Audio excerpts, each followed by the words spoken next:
Bom dia, boa tarde, boa noite. Aqui é Camila. Aqui quem fala é Lucas Apóstolo. E eu sou a Tarsila Vargas. Essa é a terceira edição do podcast Rádio Juve, ferramenta de comunicação do projeto Juventudes nas Cidades, realizado pela Oxfam Brasil em parceria com a ONG Crioula, Ação Educativa, FASE, IBASE, INESC e Instituto Polis. Aqui é um lugar onde trocamos ideias mensalmente sobre resistências e existências de jovens, negros, LGBTQIA+. Como contribuir para o enfrentamento das desigualdades no espaço urbano? Como promover os direitos das juventudes e fortalecer a capacidade de jovens e coletivos periféricos de exercer seu direito à cidade e identificar alternativas de inclusão econômica. Essas e outras questões são pautas centrais do projeto Juventudes nas Cidades.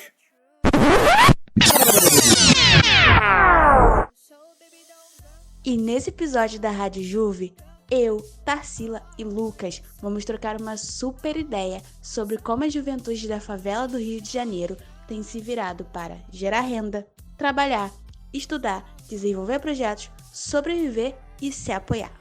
E temos uma convidada para ver os trabalhos de hoje. Ela é a Gabriela Ramos, uma preta advogada, especialista em Direito e Processo do Trabalho, mestre em Relações Sociais e Novos Direitos e doutoranda em Literatura e Cultura. Então vamos que vamos, rapaziada. Bota o fone, fica ligado, se prepara que é tudo nosso. Seja bem-vinda, Gabriela. Gostaríamos que você começasse se apresentando. E logo depois você pode compartilhar suas experiências e saberes sobre o trabalho, trajetórias e a possibilidade de pensarmos em um futuro, enquanto jovens negros de favela.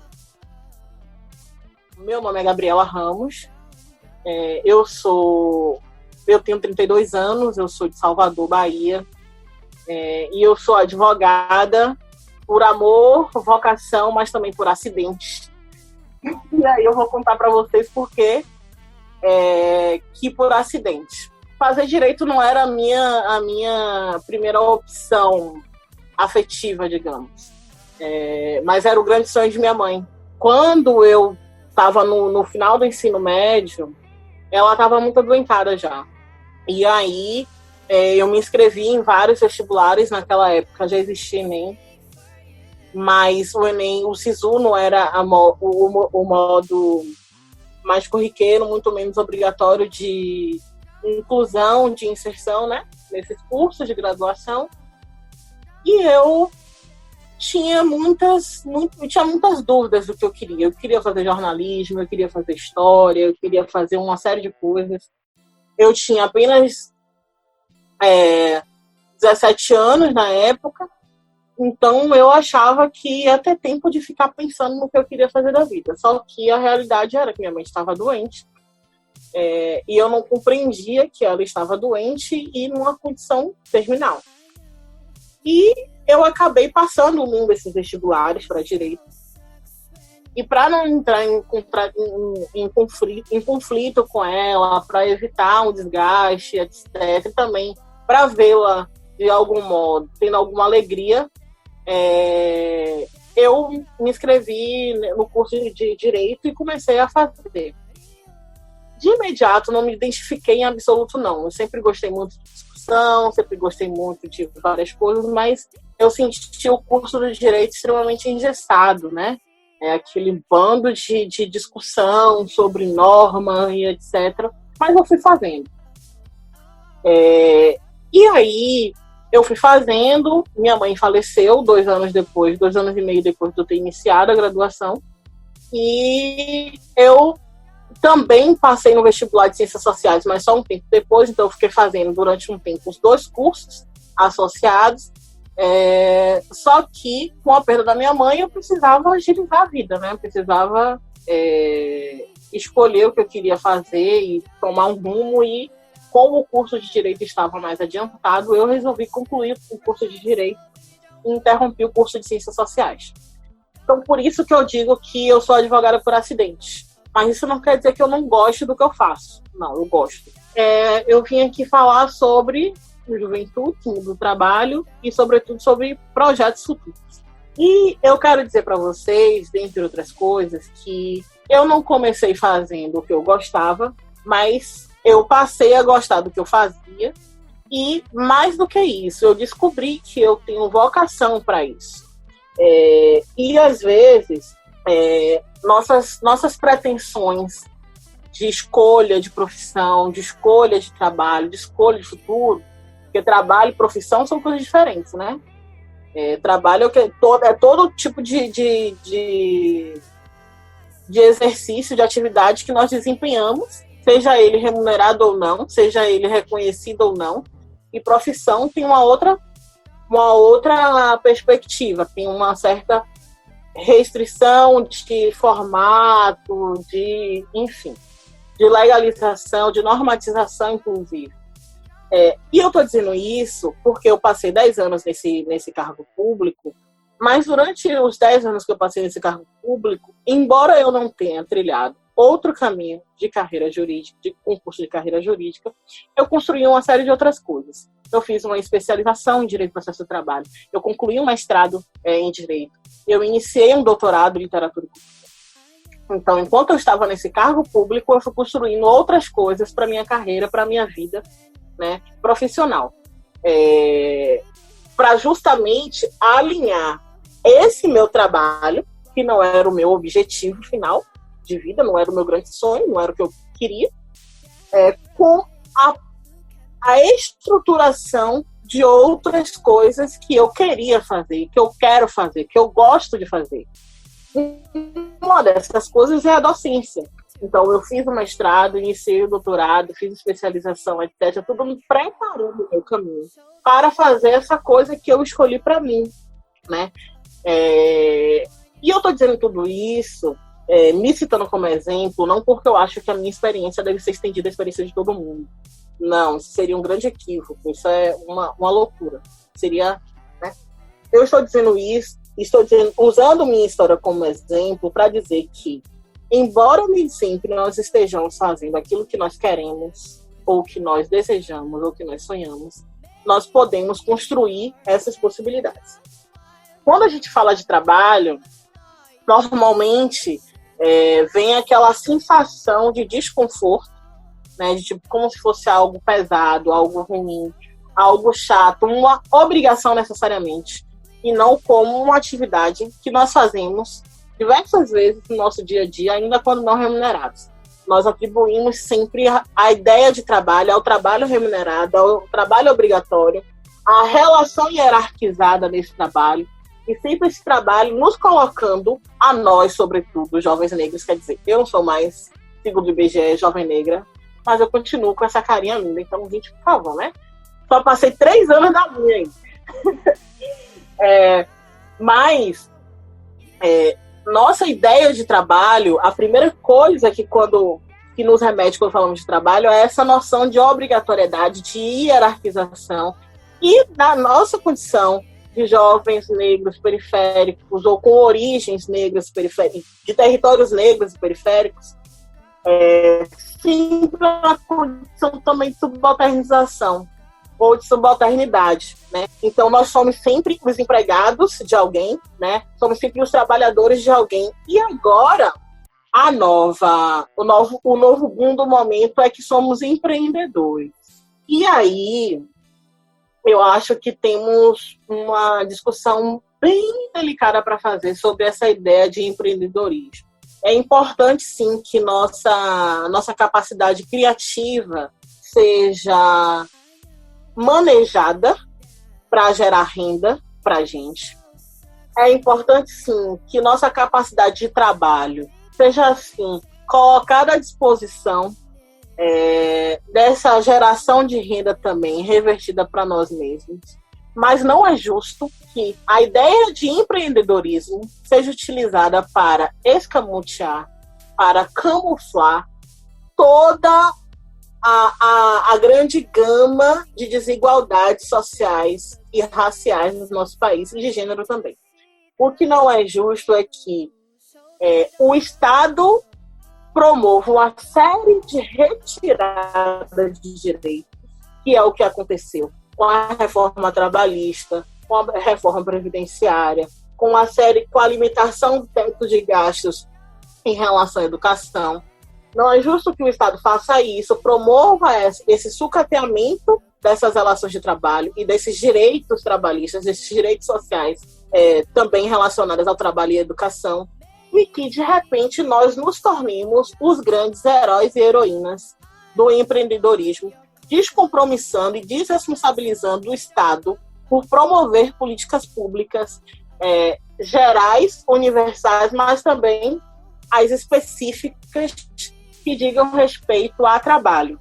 O empreendedor negro, periférico, favelado, ele é aquele que trabalha por conta própria e trabalha de noite, sem limite de jornada, sem segurança de renda mínima, sem conseguir preservar o mínimo da dignidade sua e da sua família ou do entorno ali daquela comunidade.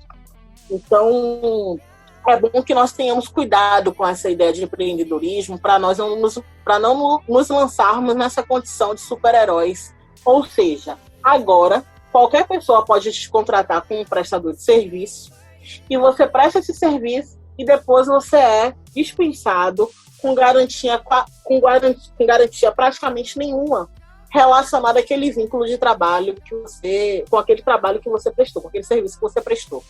É um tipo de relação de trabalho extremamente fragilizada, né, no que tange a segurança jurídica, e que deixa você sem nenhum tipo de resguardo em relação ao futuro, sobretudo. Porque você ganha aquele dinheiro agora, você vai pagar suas contas agora, você vai se alimentar agora, mas você não tem uma proteção nem de médio prazo, que dirá a longo prazo. Uma outra coisa que eu quero que a gente reflita aqui são sobre os princípios da economia solidária. Toda vez que nós estamos em grandes condições de crise, em grandes crises, é o momento de nós pensarmos em voltarmos para os nossos casulos, digamos assim. E, como diria Steve Biko, nós estamos por nossa própria conta, não só agora, como sempre. Por que eu penso nessa ideia de economia solidária? Porque é a forma de nós organizarmos um meio de auferir renda a partir de autogestão e a partir de organizações comunitárias. Então, assim, é uma grande oportunidade, ou um grande meio de nós não nos tornarmos as pessoas subalternizadas nas relações de trabalho, precarizadas como lá fora. Mas, a partir dessa organização comunitária, nós também aumentamos nossas chances de conseguir criar de forma mais consolidada, mais sólida, mais inteira e mais longeva algum tipo de empreendimento que não vai nos tornar heróis e heroínas únicos, isolados, né, nessa sanha pela busca por essa renda, porque nós vamos compartilhar os investimentos, o trabalho e também a renda de forma igualitária. É uma forma de organização que não diz respeito só ao trabalho, mas a um modo de vida, né? É a reestruturação, é a reorientação de um modo de vida para gerar renda e que pode ser implementada em vários tipos de serviços e de produtos. Então, assim, no âmbito cultural, no âmbito do artesanato, no âmbito da reciclagem, no âmbito da produção de gêneros alimentícios, em todas as atividades econômicas, ou quase todas, é possível que se implemente através dos empreendimentos solidários, né? E cuja modalidade mais conhecida é a cooperativa.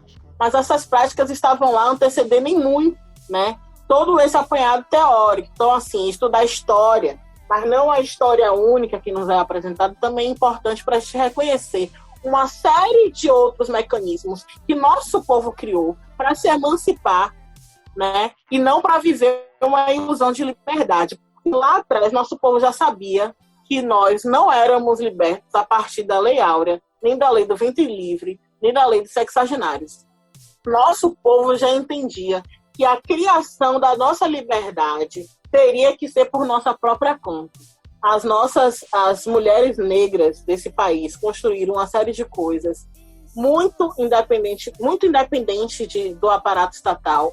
Pior, criaram muitos mecanismos de sobrevivência, muitas tecnologias de sobrevivência, a despeito de toda a investida genocida do nosso Estado, a despeito de toda a investida para que elas fossem mortas, para que elas e eles fossem mortos. E eu costumo dizer que o racismo no nosso país, ele é extremamente sofisticado. Mas para que nós, pessoas negras, continuássemos vivas e continuemos vivas até hoje, também foram ainda mais sofisticadas as tecnologias de resistência que nós criamos.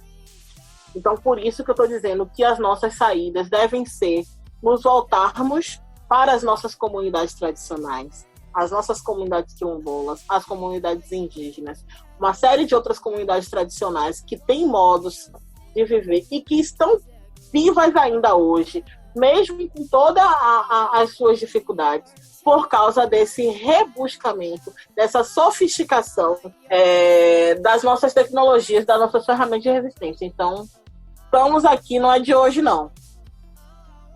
Primeiramente, eu quero dizer muito obrigado por promover essas reflexões. E então, Gabriela, como você falou anteriormente, cara, no comecinho até da sua fala sobre ter tido que escolher bem cedo, aos 17 anos, né, finalzinho do ensino médio, a cursar direito.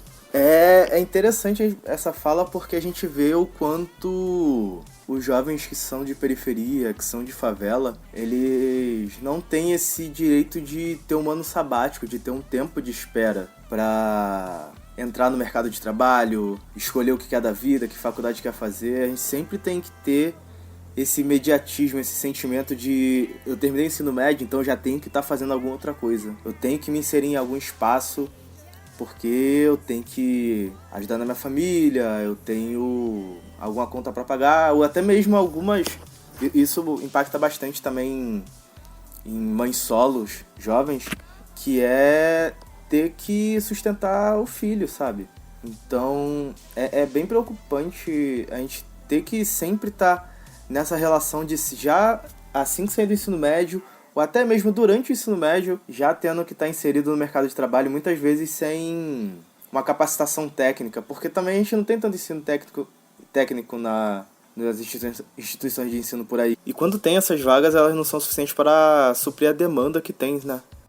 E falando também sobre o que você disse anteriormente, Gabriela, sobre essa parada do empreendedorismo, sobre essa parada que tá rolando ultimamente de um boom de prestação de serviço e tudo mais, é engraçado a gente ver o quanto as grandes empresas vendem pro trabalhador que ele participar desses aplicativos, dessas paradas em relação à prestação de serviço, como motoristas ou entregadores de comida, eles acabam sendo empresários de si mesmo.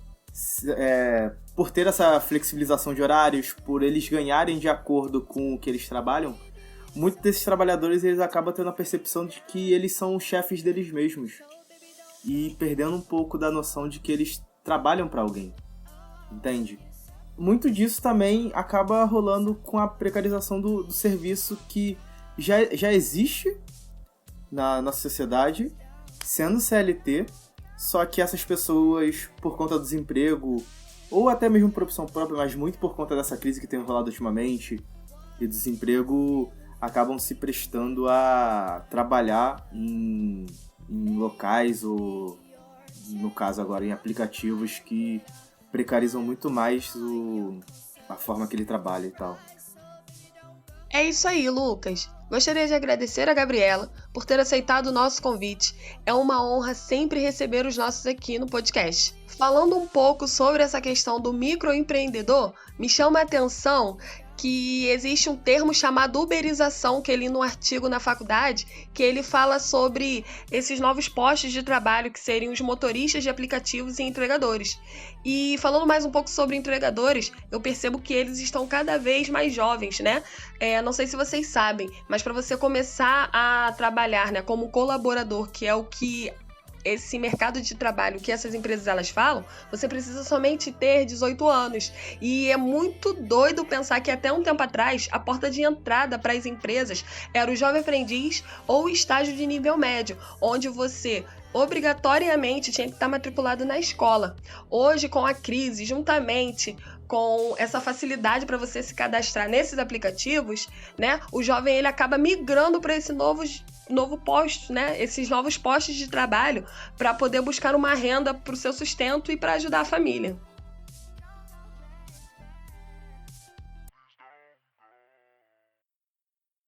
Nunca vi gente mais criativa que jovem de periferia, comunidade e favela. Acorda cedo, vai trabalhar, volta correndo para dar tempo de estudar. É que na comunidade a gente se reinventa para sobreviver. Da arte a gente vive e luta para alguém reconhecer. O que tem marcado no muro não é vandalismo, é protesto. De um povo largado, abandonado e reinventado. Aqui tem dança, miçanga, fuxico, crochê, quentinha, salgado, biju e tudo que a gente souber fazer. Aqui tem jovens que, mesmo tão pequenos, são gigantes. Ei, Senhor grande e poderoso, mesmo não olhando por nós, nós vamos aparecer. Porque aqui a gente se junta e se ajuda para conseguir sobreviver. E é nessa força que até 2022 nós vamos derrubar você.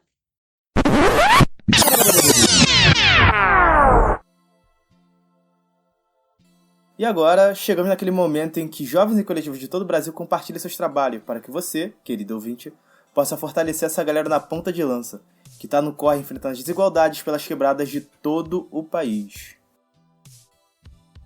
Olá pessoal, meu nome é Giovana, sou de Brasília, Distrito Federal, da Quebrada do Riacho Fundo 2. Faço parte da rede de economia solidária. Atualmente trabalho vendendo produtos por meio de um site próprio. Tenho uma microempresa chamada Ayalon, que produz produtos personalizados. Através do site, ajudo algumas artesãs que, por causa da pandemia, ficaram deslocadas na internet. Meu Insta é @ayalon e o meu site é ayalon.com.br. Meu nome é Aline, eu sou da camiseteria Contra-Ataque Periférico. Somos eu e o meu companheiro Estopa. A gente faz o corre de confecção aqui na Quebrada da Samambaia, DF. Fortalecendo os corre aí, juntamente com as costureiras também. Estamos aí nesse corre aí. Valeu, galera, um salve. O meu Facebook é Aline Nascimento. Valeu. E para fortalecer e completar o nosso tema, nós temos hoje a artista Edia, cantora lá do DF. Ela trouxe pra gente hoje a música Incidir para Existir.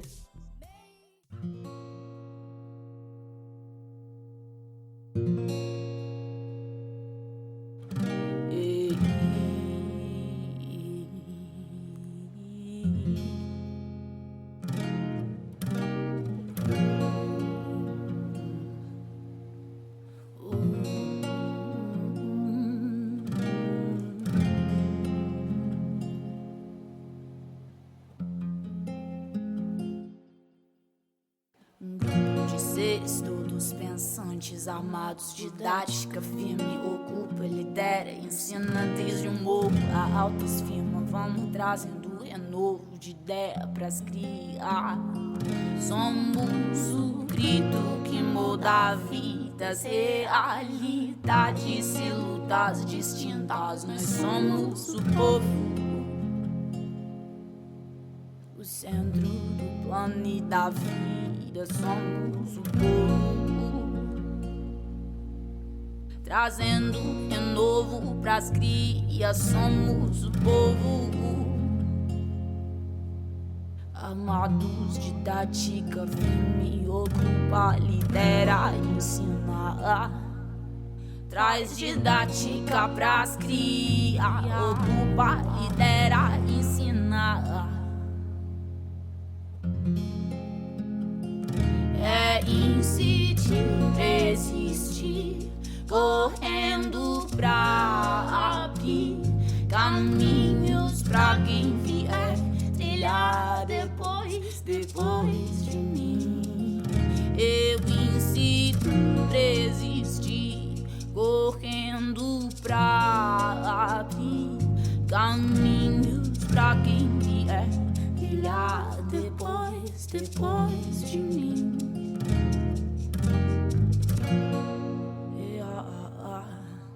Depois de mim.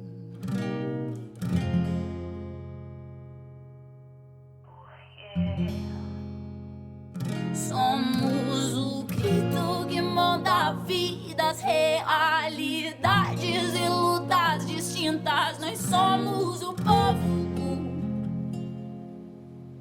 o centro da correria.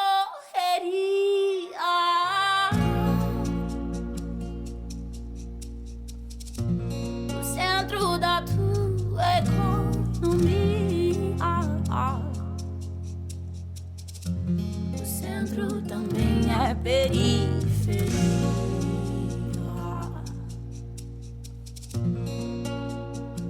É periferia.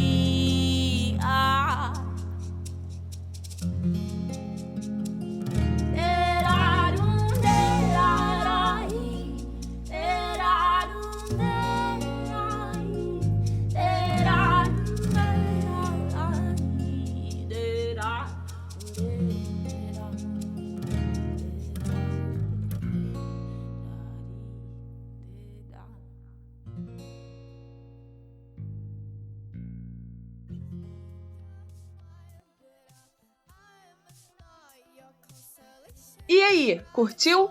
Cola com a gente nos próximos episódios, sempre às terças, mensalmente, para mandar um salve ou compartilhar um trampo ou um corre do coletivo que você faz parte. Envie uma mensagem via WhatsApp para *11 958 49 4502. E para ouvir este e outros episódios, acesse a Rádio Juve pelo site ou pelo canal do YouTube da Oxfam Brasil e também pelo Spotify.